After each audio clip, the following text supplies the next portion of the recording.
교회가 인정을 받고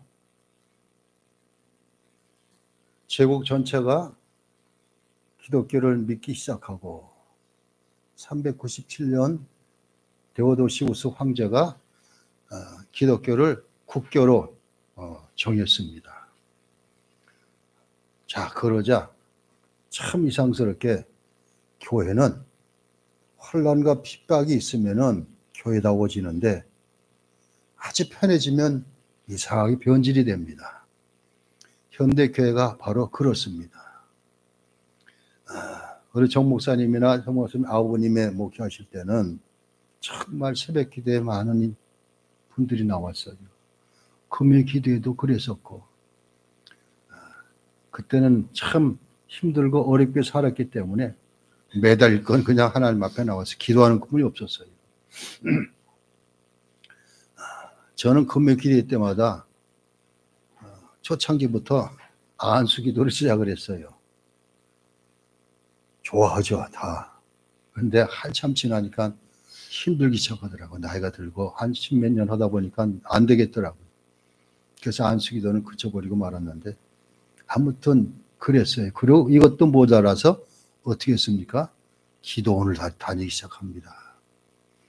기도원 가가지고 그냥 눈 쏙쏙 빠지고 울면서 그렇게 기도했고, 제가 직장 다니면서 금요 기도회 다니던 교회에 그 목사님이 이제 고덕동에 살 때인데 거기서 조금은 지나면 경기도 광주가 있는데 광주 기도원을 금요 기도회 가자 그러더라고요. 철회하면서. 그래서 매주 금요일마다 교회 차를 타고서 광주 기도원 가가지고 처음에는 성전에서 기도하다가 조금 있다 목사님이 방석 하나 다 주면서 나가서 기도하라고 그러더라고요. 그래서 성전 밖으로 나와가지고 막 숲에 들어가서 방석 깔아놓고 이제 기도하기 시작합니다. 그리고 새벽까지 그러다가 집에 와서 밥 먹고 출근하고 이랬었어요. 자, 그때는 그랬어요. 정말 모든 것이 기도가 답이다 이랬어요. 근데 점점 우리가 먹고 사는 것이 편해지니까 기도하는 게 점점 적어져요.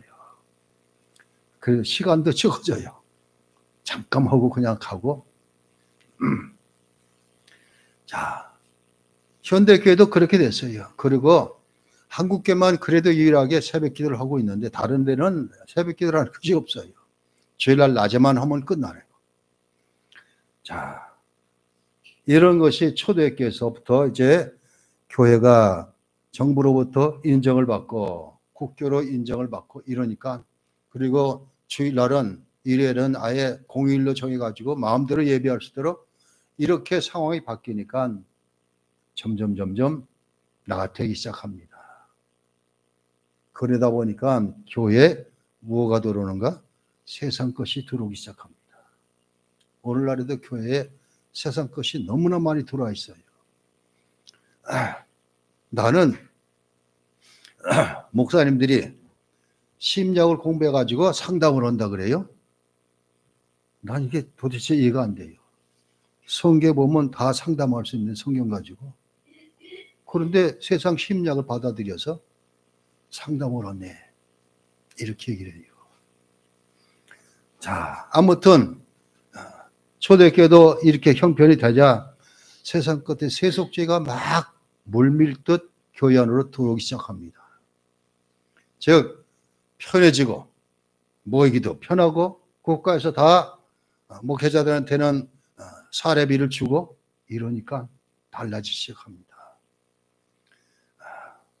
지금도 독일에서는 루터교하고 로마 캐토릭이 있는데 루터교는 정부에서 다 목사님들을 먹고 살게 해요. 다 집도 다 주고. 이러다 보니까 어떻게 됐어요?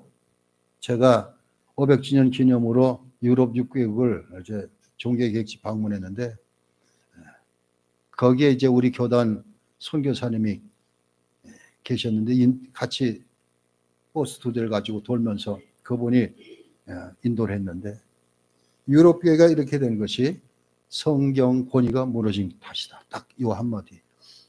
그러니까 성경 권위가 무너졌어요, 지금. 그리고 많은 신학자들이 성경에서 전체가 다 하나님 말씀 아니다. 하나님 말씀도 있지만 사람의 소리가 너무 많다. 그리고 우리가 이해 안 되는 것은 믿을 수가 없다. 기적 같은 건 도대체 인정을 안 합니다. 이런 시대를 살고 있습니다. 그러다 보니까 그때도 교회가 그렇게 타락하고 자꾸 세상적으로 가고 이러니까 조금 양식이 있고 이런 사람들이 운동 생활을 합니다. 수도원 생활하는 겁니다. 역사에 보면은 이것을 사기로 얘기합니다. 수도사들 삶의 사기.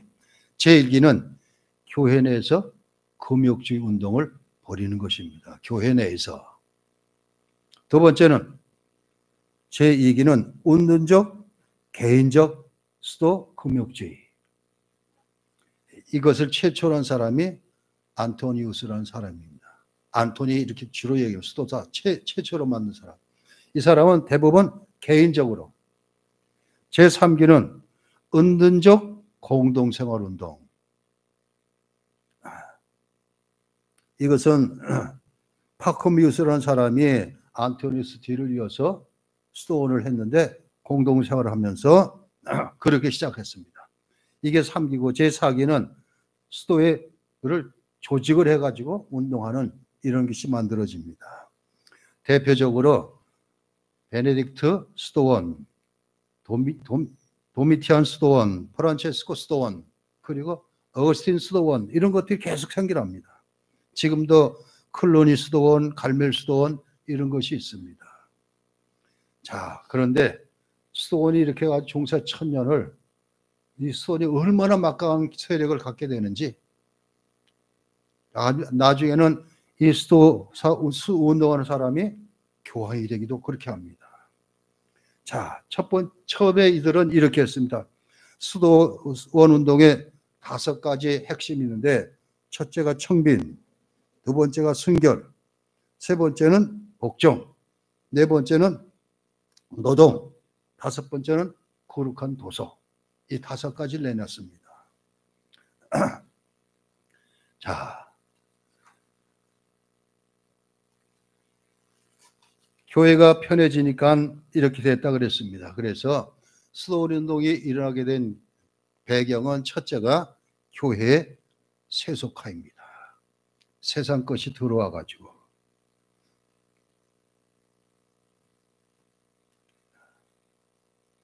누구나 교회 일원이 되고 더욱이 공직자들은 반드시 기독교인이어야 했었고 그때 당시는. 그러면서 진정한 기독교인보다는 형식적인 기독교인들이 자꾸 늘어나기 시작했습니다. 전에는 그렇게 박해를 받으면서도 순교하면서 나의 믿음을 놓치지 않았는데 나는 그리스도인입니다. 이렇게 시작했던 것이 점점 희미해지고 있습니다. 두 번째는 따를 만한 인물이 없어지기 시작합니다. 자, 초대교회는 예루살렘 초대교회는 베드로와 야고보가 그리고 이방인 선교는 바울이 이렇게 교회를 했었는데 그래서 그 뒤에 속사들이 세워났고 그리고 교부 시대가 왔고 그랬습니다. 이 사람들이 신학적으로 우리를 바로잡고 교회의 사명이 무엇인가를 늘 인도를 해서 말씀으로 가르쳤는데 점차 이런 사람들이 없어졌어요. 그러니까 신학의 볼을 볼 만한 사람이 없어요. 당시 즉 신앙의 영들이 사라지고 없었다 이 소리입니다. 그리고 세 번째는 영주주의와 플라톤주의가 들어와서 그래서 영주주의, 플라톤주의는 거의 다 금욕주의자들입니다. 그래서 수도원 운동은 아예 금욕주의부터 시작을 합니다. 자, 아무튼 이렇게 됐습니다.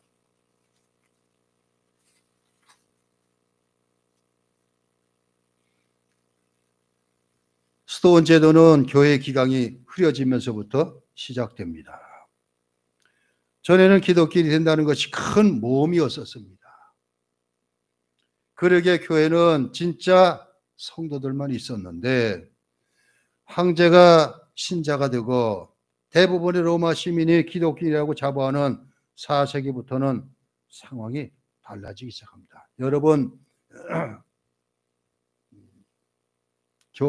교재에 보면 13장입니다. 수도사의 이상.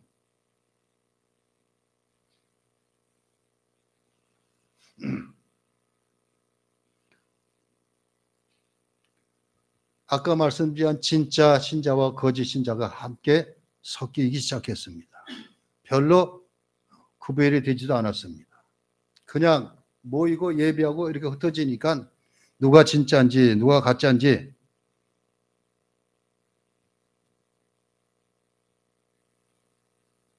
수많은 감독들이 수도원에서 배출되기 시작했습니다. 590년에는 교황 그레고리 1세가 수도원 원장을 하다가 교황으로 부름받기도 했습니다. 그렇지만 이 수도원 운동은 나중에는 변질됐지만 처음에는 아주 출발이 좋았습니다. 즉 세상 것이 교회를 휩쓸고 있고 그리고 신앙의 영웅들이 없어가지고 누굴 따라 할지 모르는 이런 시대에 그때 수도사들이 나오기 시작을 합니다.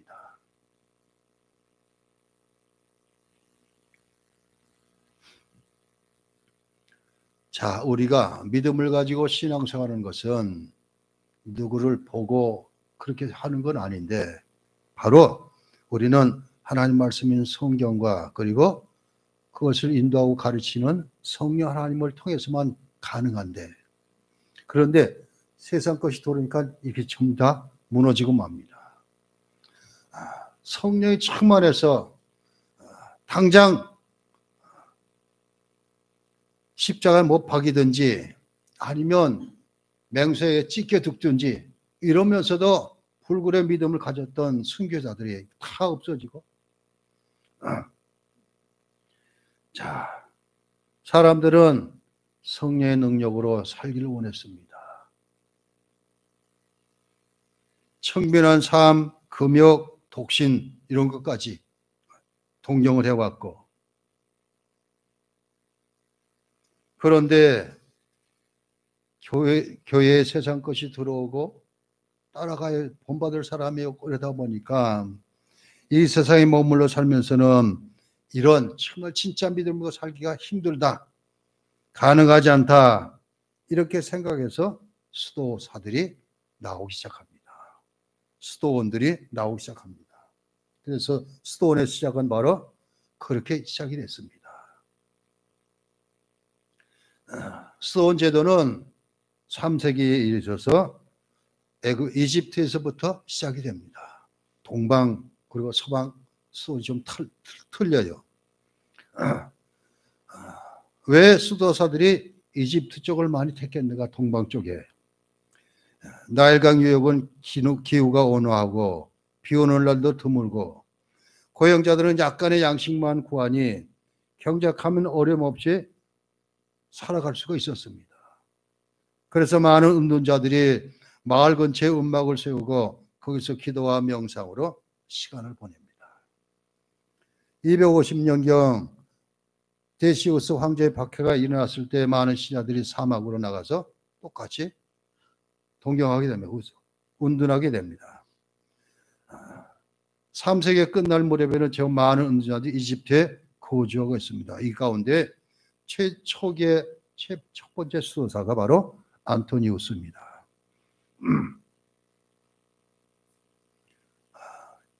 이 안토니우스는 251년에 태어나서 356년에 죽어요. 105살을 살았습니다. 그때 그렇게 오래 살았다는 건 참 기적 같은 일입니다. 이집트 사막, 나일 강변, 산, 개인 수도. 자, 이러면서 이 안토니는 이런 데 나가가지고 광야 같은 데 가가지고 홀로 생활하면서 운둔자 그렇게 수도사를 하고 있습니다.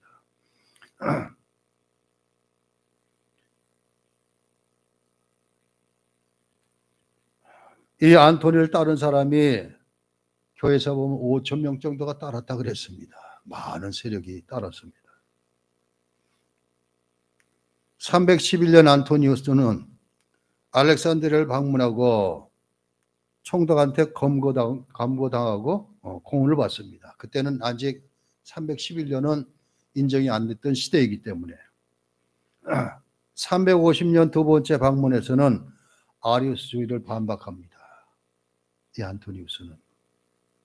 즉 니케아 신경을 받아들여야 한다. 이렇게 주장까지 했습니다. 산으로 들어가서 20년간 혼자 살았습니다.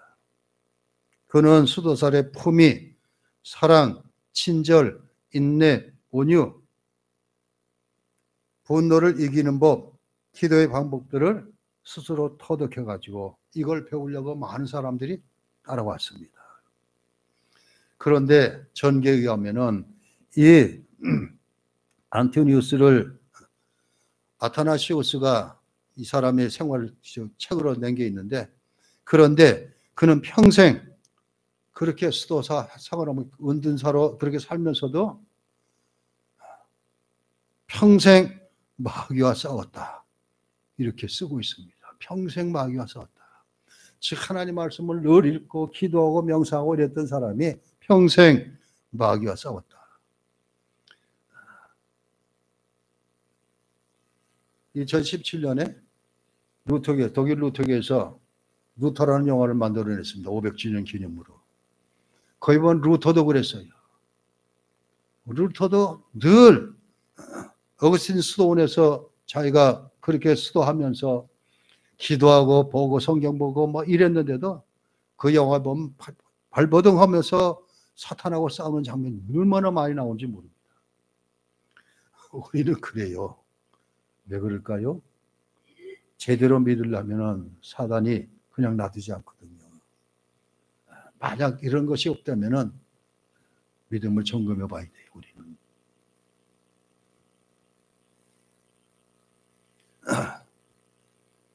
자, 그 다음에 두 번째 수도사가 파코미우스입니다. 안토니우스를 본받아서 따라서 추종했던 그런 수도사인데, 이 사람은 292년에 태어나서 379년에 죽습니다.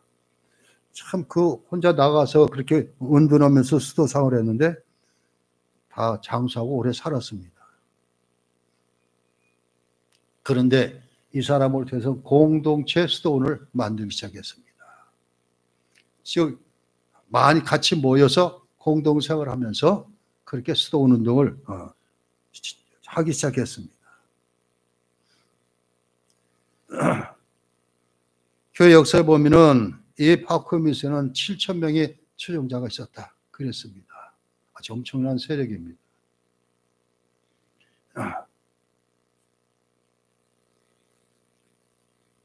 자, 안토니우스는 홀로 광야에 나가서 산에 가서 그렇게 운동 생활했다면, 파코미우스는 공동으로 집집마다 공동의 집회실, 각 수도에 있는 교회, 식당, 도서실, 취사실, 제빵소, 창고, 진료소, 작업장들을 만들어 놓고, 아까 말했죠. 수도사의 5가지, 거기 노동이 들어갑니다. 반드시 일해야 되고, 수도마다 원장이 있었습니다.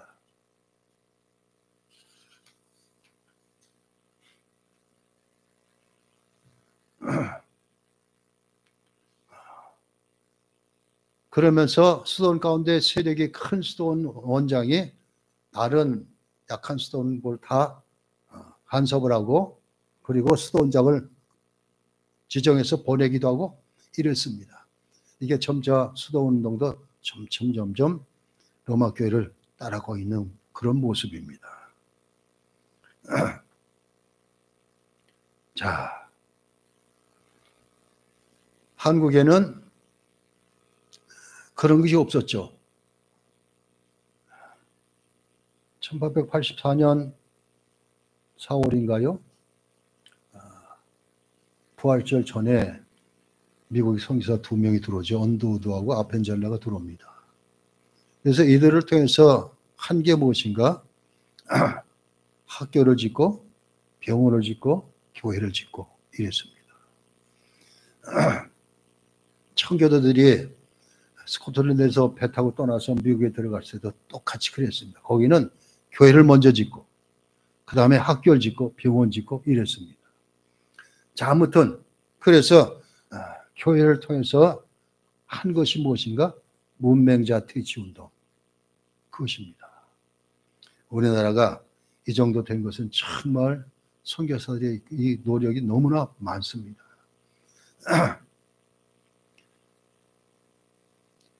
수도사 지망생들은 3년 견습 기간이 지난 뒤에 비로소 정식 회원으로 받아들여집니다. 문병자들은 글을 배웠고 성경 구절을 연구하고 암송하는 것, 매일 규칙적으로 단체 기도 시간이 있었고 노당은 필수적 의무입니다. 자급자족해야 됐으니까. 하루 두 끼 먹고 술과 고기는 무엇이든지 금지.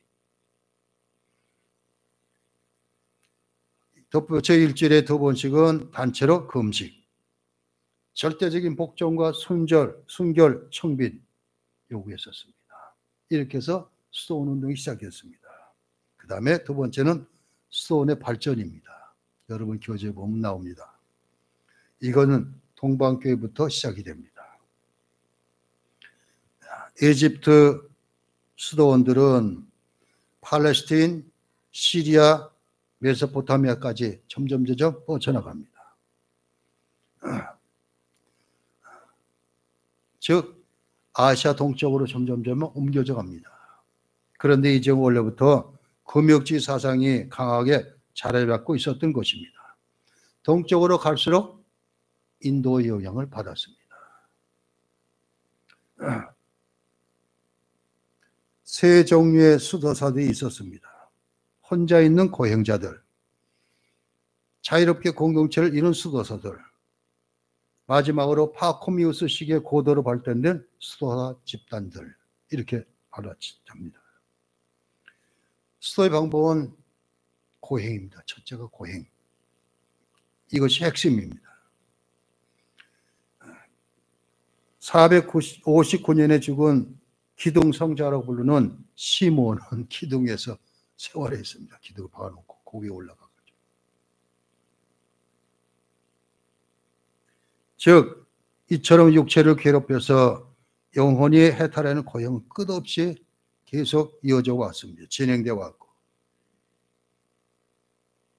피가 나도록 머리를 바위에 계속 부딪혔고 어떤 이는 잠을 자지 않고 먹지도 않고 어떤 집단은 풀을 베어 먹고 살고 있고 풀로만 육신을 괴롭게 하는 방법은 무엇이든지 다 동원해서 그렇게 했습니다. 이게 초창기 수도원입니다.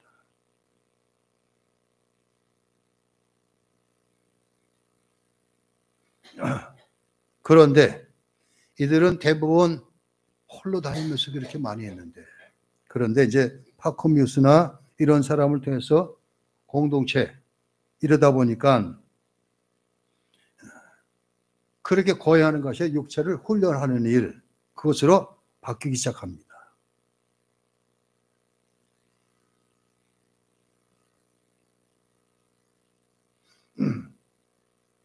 파코미우스 뒤를 이어서 이은 시리아 지방의 바실이라는 수도사는 파코미우스를 따라서 그대로 따라가지고 그 운동을 이끌어간 사람입니다. 처음에는 철저하게 금욕에 빠져들어갑니다. 결혼한 기독교인들을 나무라지는 않았지만 독신 생활이 더 좋다 이렇게 고상하게 보았습니다. 그가 깨달은 것은 자신이 세상이나 교회로부터 완전히 격리될 수 없다는 그런 사실이었습니다. 결국 수도라서 교회 일에 관련하고 신학적 논쟁이나 교회 행정에도 참여할 수밖에 없었습니다. 이런 점은 이집트 수도사로와는 달랐습니다. 그래서 이제 수도원도 점점 로마 가톨릭화 되어가고 있었습니다.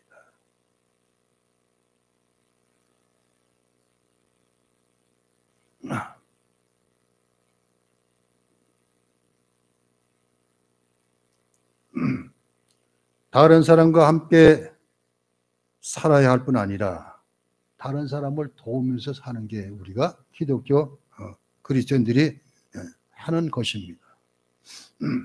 함께 일하고 기도하는 여유가 공동체 안에 반드시 필요했습니다. 극단적인 고행도 피하기 시작했습니다. 바실 자신이 고행 자체를 위한 고행이 무가치함을 경험했기 때문에 그렇게 심한 것은 안 해도 되겠다 이렇게 생각을 했습니다. 음식은 비록 간단하고 값싼 것을 먹었지만 식사할 동안 누군가 책을 읽도록 하여 시간을 효율적으로 사용하게 됐고 필요한 물건을 얻기 위해서 노동을 반드시 해야 됐고 이런 여러 가지 일이지만 대부분 농업이 주가 됐습니다. 즉 심고 거두어서 먹어야 되니까. 특히 바실 공동체에서는 성경 연구가 가장 자랑스럽게 여겼습니다. 성경 연구.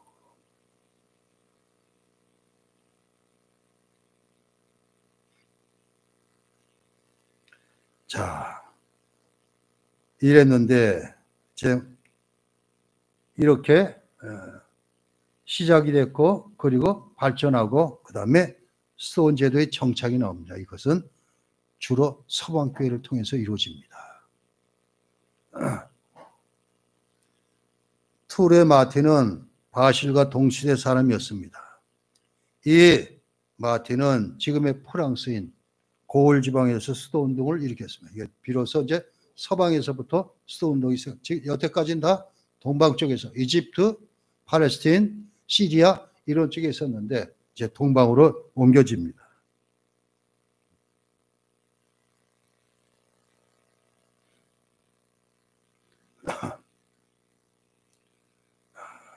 많은 사람들이 이 마틴을 추종을 해서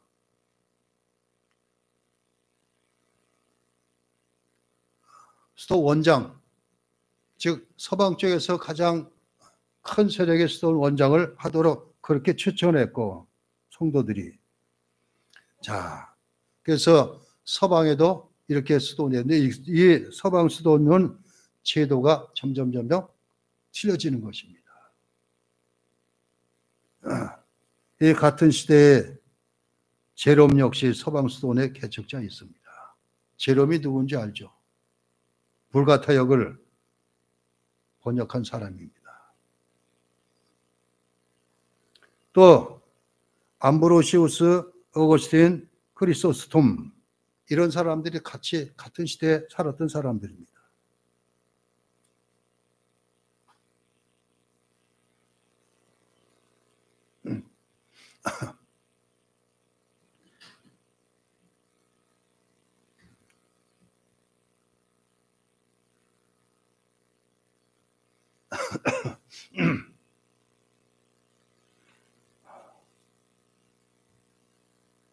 자, 이랬던 수도원이 점점 여기도 조직하게 되고 여러분들 로마 캐토릭 안에 예수라는 조직이 있죠.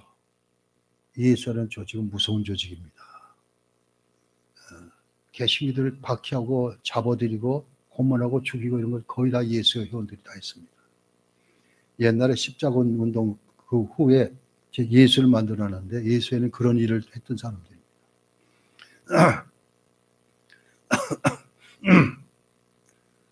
자, 자꾸 수도원도 이렇게 세력이 커지게 되고 조직화가 되니까 그래서 서열이 생깁니다.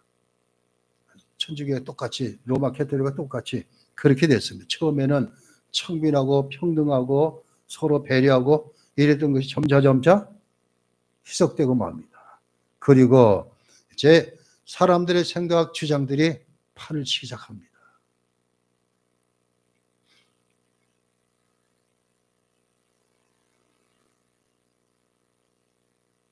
그래서 수도원들이 나중에는 어떤 일까지 벌이는가? 교황청의 일까지 간섭을 하기 시작합니다. 그 정치적인 집단으로 바뀌어지는 것입니다. 아까 말씀드렸지만 그리고리라는 540년에서 604년까지 교황이 됐던 바로 이런 사람들이 수도원 출신 수도원장이 교황이 되기도 합니다.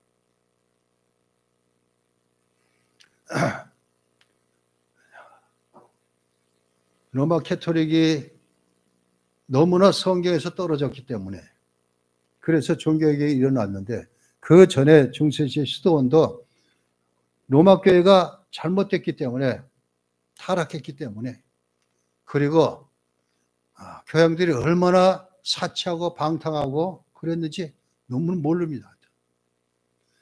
그러니까 수도원이 이건 교회 기능이 아니다.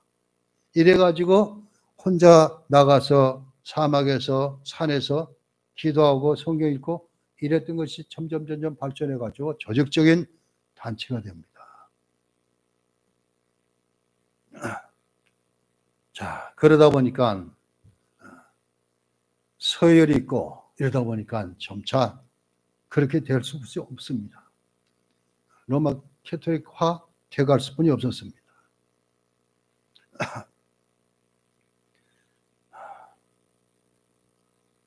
왜 루터나 칼빈은 적그리스도를 교황이라 그랬을까?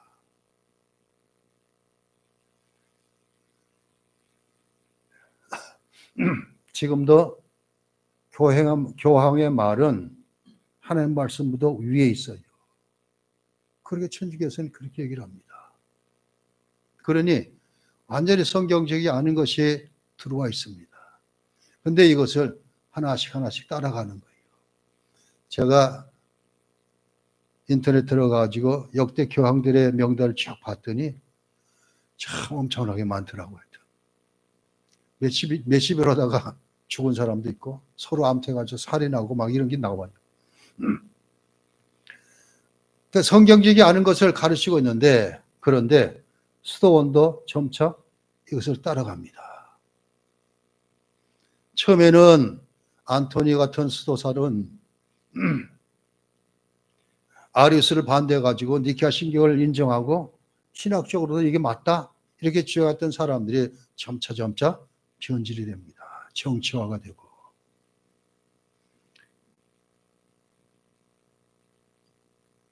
처음에는 빛과 소금의 역할을 했습니다. 타락한 교회를 보고서는. 그런데 시간이 지나면서 수도원들이 우후죽순같이 많이 생겨나고 이 수도원이 규모에 따라 가지고 수도원장의 지위도 대우받는 게 틀려지고 이러니까 점차 이들도 세상과 다를 바 없이 변질되고 맙니다. 그래서 어떤 역사가는 그래요. 처음에 시작은 좋았는데 마지막은 엉망이다. 실패했다. 이렇게 얘기를 합니다. 아무튼 수도원이 생긴 것은 긍정적인 면이 처음엔 참 많았습니다.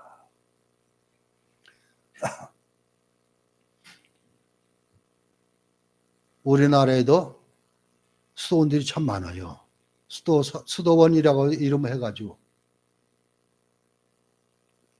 그 외에는 대부분 기도원 그랬습니다.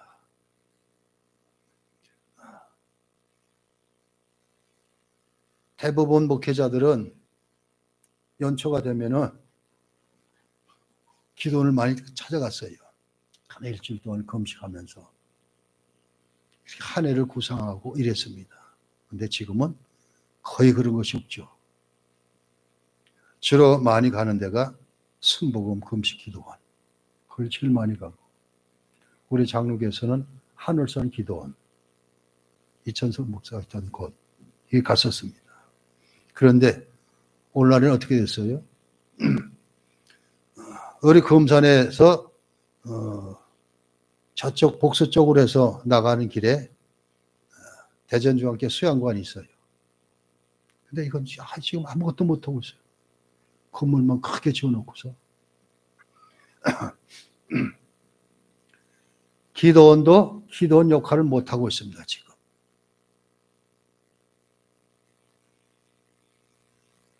대부분 기도원에서 집회를 하면은 교회에서 차를 가지고 찾아다니면서 거기 집회 참석하고 기도하고 밤새고 이래서 금식하며 이랬습니다. 그런데 이것이 다 없어졌잖아요. 참 안타까운 것은 우리 노회에서도 마찬가지입니다. 여름 성경학교를 해요. 연합으로 다 노회 주체로. 그리고 학생들 수련회도 합니다. 그런데 어디서 해요? 대부분 편하고 좋은 대로 잡아서 그렇게 합니다. 왜 대제중교 수양관을 사용하지 않는지 참 또 저는 이상해요. 거길 좀 시설을 좀 잘 고쳐놓고서 노회 전체로 하는 모든 것은 거기서 했으면 얼마나 좋을까 이런 생각도 듭니다. 유명무실하잖아요. 지금. 처음에 말씀드렸지만 그래요. 지금 기도가 확 줄어들고 필요 없는 시대를 살고 있습니다. 초대 수도사들, 수도원들은 바로 교회가 잘못됐기 때문에 그걸 바로 잡으려고 시작을 했습니다. 자, 그러기 때문에 개혁자들이 얘기한 것은 처음에는 초대교회로 돌아가자, 그리고 이어서 성경으로 돌아가자, 이런 운동을 했습니다. 오늘도 마찬가지입니다. 성경으로 돌아가는 길뿐이 없습니다. 이 성경이 우리의 삶과 구원의 유일한 하나님 말씀인 것을 인정하고, 이 성경 안에서 답을 얻고, 이 성경을 붙들고 기도하고 연구하고, 그래서 하나님이 누구신가 바로 알아가고, 왜 예수 그리스도께서 이 땅에 오셨는지도 바로 알고. 제가 지금 사도신경을 지금 준비하고 있습니다. 목사님 장기 휴가 가실 때 사도신경을 하려고 그래요. 도대체 우리가 뭘 믿느냐 이걸 바로 알아야 될 것 같아서.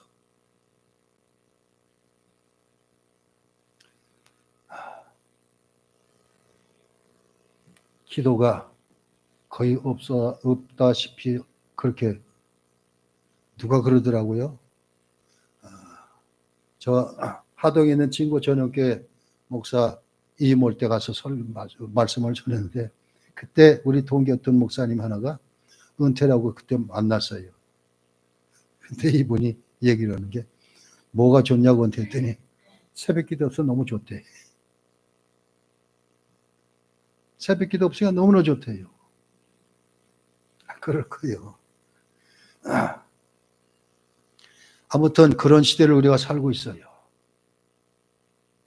자, 다른 것도 없습니다. 우리가 하나님 말씀으로 돌아가는 길은 부지런히 성경을 읽고 쓰고 배우고 그리고 붙들고 기도하는 것뿐이 없습니다. 말씀과 기도 외에는 절대 답이 없습니다. 끊임없이 이것은 이어나가야 될 것입니다.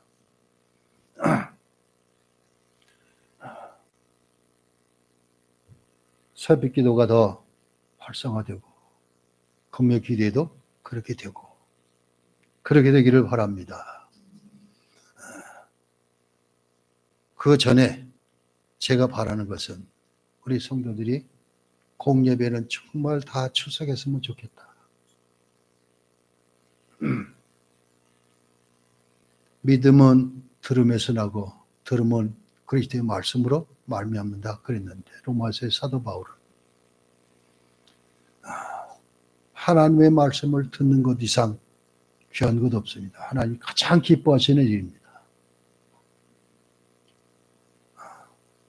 주일 낮 예배만 많이 나오고 저녁 예배는 텅텅 빈 걸 보면 정말 너무나 안타까워요. 예배 회복 운동을 좀 했으면 좋겠다 생각이 듭니다. 담임 목사님 못하니까 제가 좀 해야 될 것 같아요.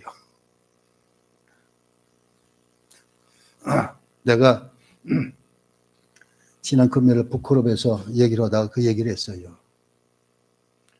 대부분 그래 교회마다 저녁 예배, 오후 예배가 훅 떨어져요. 점심을 해서 먹는데도 떨어져요. 점심 먹고 가버려. 우리 교회도 그걸 다 느꼈던 거 아니에요. 그래서 내가 얘기를 했어요. 내가 양식교에서 얘기를 하기를, 지금 농촌에서 자녀들은 다 나가 있고 늙은 부모님들만 살고 있는데 대부분 어머니만 살고 계시죠. 근데 이 부모님들이 뭘 제일 기뻐하실까? 자녀들이 자주 찾아오는 것이다. 통장 만들어 놓고 송금하고 끝나는 게 아니라 자녀가 자주 찾아서 인사드리고 같이 있고, 이게 너무나 좋다. 이거 제일 기뻐한다 부모들은. 그러면 하나님께서는 과연 어떠실까? 예배 시간마다 출석하는 교인을 기뻐하실까? 주일날 낮에만 나오고 안 나오는 사람 받으실까? 그랬더니 엄정계 김정원 목사가 나 예배 끝나고 광고 시간에 얘기를 해야 되겠대요. 부모님 예를 들면서. 그래요. 하나님께서는 하나님 찾아 예배 드리는 것을 가장 기뻐하셔요. 그래서 낮 예배나 주일 저녁 예배나 수예배나 같이 나왔으면 좋겠습니다. 여러분들 위해서 기도해 주시기 바랍니다. 기도합니다. 하나님, 교회사를 공부하는 가운데 수도사들의 이상을 우리가 배웠습니다. 처음 이들이 바랐던 것은 교회가 어지러워지고 세상 것이 들어오고 존경만한 믿음의 영들이 없었고, 이러다 보니까 교회에서는 희망이 없는 것을 깨닫고 스스로 사막에 나가 산에 나가 모래밭에 앉아서 개인 은둔적 수도사를 시작으로, 그리고 수도원이 생기게 되었고, 이래서 교회가 못했던 일들을 수도사 수도원들이 정말 영적으로 믿음을 인도했던 그런 시대가 있었습니다. 그렇지만 이것도 시간이 지나면서 조직이 커지고 사람의 소리가 나니까 전부 다 실패가 많았습니다. 그렇지만 이제 하나님께서 원하시는 교회는 말씀을 따라 말씀을 중요하게 여기고, 그 말씀을 내 것으로 만들기 위해서, 그 말씀을 제대로 듣기 위해서 온전히 예배에 전심할 수 있도록 그런 우리 겨자씨교회 되게 해주시옵고, 그래서 성도들이 예배에 나오는 것이 즐겁게 나올 수 있도록 하나님 말씀을 받고 말씀의 능력을 입어 세상에 나갈 수 있는 그러한 은혜들, 능력들이 있기를 원합니다. 이제 부족하오니 이제 기도하는 사람들이 이 일을 위해서 예배 전 교인들의 공예배에 참석할 수 있어서 기도할 수 있는 은혜도 허락하여 주옵소서. 그래서 모든 성도가 다 출석해 예배함으로 하나님께 영광을 돌리는 우리 겨자씨교회 성도 그리고 교회 되게 해 주옵소서. 예수 그리스도 이름으로 기도하옵나이다. 아멘.